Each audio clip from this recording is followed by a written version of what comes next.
Today there is dangerous news from the Pokrovsk direction. Here the Russians push towards Mirnohrad from several directions, facing fierce Ukrainian resistance. With the battle looming in full force, another darker reality in the Russian army came to light, as many soldiers risk being sent to their death by their commanders if they don't pay their way out. The battle for Mirnohrad has intensified, with Russian forces attacking from multiple directions, attempting to penetrate inside the town and cut it off from the Ukrainian defensive network around Pokrovsk. The main Russian encirclement efforts come from the south, from Khordivka, and from the north near Rodinsk, while additional direct pressure mounts from Novoekonomishne, where constant skirmishes take place in the gray zone between the lines. Ukrainian soldiers on the ground report the situation as increasingly difficult, with artillery and drone fire saturating every approach. Yet Ukraine continues to hold, with defenders maintaining positions in the southeast high-rises and the northeastern private sector. Small-scale Ukrainian counterattacks continue to push back Russian assault groups and infiltrators, often undersupplied, outnumbered, and outskilled in a direct one-on-one fight. The Russians have deployed 27,000 soldiers in the Pokrovsk-Mirnohrad area, supported by around 360 armored vehicles and 160 artillery systems, with President Zelensky stating that Ukraine's defenders are outnumbered 8-1, but still resist. Russian efforts to enter Mirnohrad were confirmed by a Ukrainian spokesperson, but confirmed that Mirnohrad remains under Ukrainian control. Geolocated videos show the symbolic destruction of a heavily armored Russian Turtle tank on one of the approaches. The vehicle bypassed the Dragon's Teeth fortifications through a gap on the road, but was destroyed by a Ukrainian FPV drone just as it passed under a gas pipeline arch.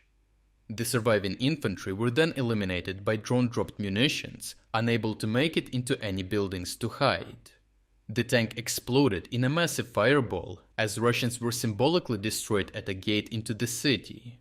Behind this staggering attrition lies a darker truth, as Russian generals have found ways to turn this massacre into profit.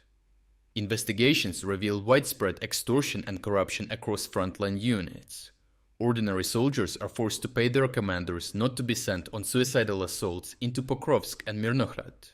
Those who cannot or refuse to pay are simply reset, a term used inside the Russian army for execution or deliberate death in a suicidal assault.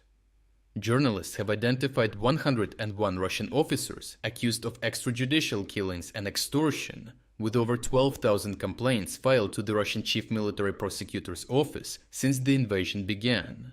Yet only 10 criminal cases have been opened and 5 convictions issued, a reflection of what soldiers describe as an unwritten ban on investigating field commanders. The reasons for being reset are disturbingly broad: refusal to storm Ukrainian positions, alcohol consumption, disobedience, or even minor arguments with superiors. Still, in many cases, it comes down purely to money. Soldiers who fail to pay extortion fees, often demanded for protection, better food, or basic leave, are sent to the front lines without fire support, communication, or even body armor. They are thrown into suicidal probing missions meant to expose Ukrainian firing positions, while others are executed behind the lines. The extent of atrocities is so large that one mobilized Russian soldier hinted that when the soldiers come back after the war, prison won't scare them anymore, and the officers will have to hide to avoid vengeance. Overall, as the Ukrainian units continue to bleed the Russians around Pokrovsk and Mirnohrad, each meter of ground costs the Russians hundreds of dead, not only because of Ukrainian resistance, but also because of Russian corruption and cruelty. Generals enrich themselves while soldiers must pay with their last rubles or sign in bonuses to avoid being sent to certain death. Still, the battle for Mirnohrad rages on, its outcome uncertain, but for some Russian officers, the war has become a profitable massacre, where human life is just another expendable commodity. If you would like to explore other key developments today that we couldn't cover in this video, make sure to visit our interactive news map. The base map is completely free to use, so even with a free membership you can follow the frontline updates daily and preview the latest news and combat footage. More importantly, the map lets you see exactly where the most significant events are unfolding, giving you a complete overview of the global situation in just 5 minutes a day. The link to our interactive map is in the description below. Thank you for watching this update, and a special thanks to everyone already following our interactive map.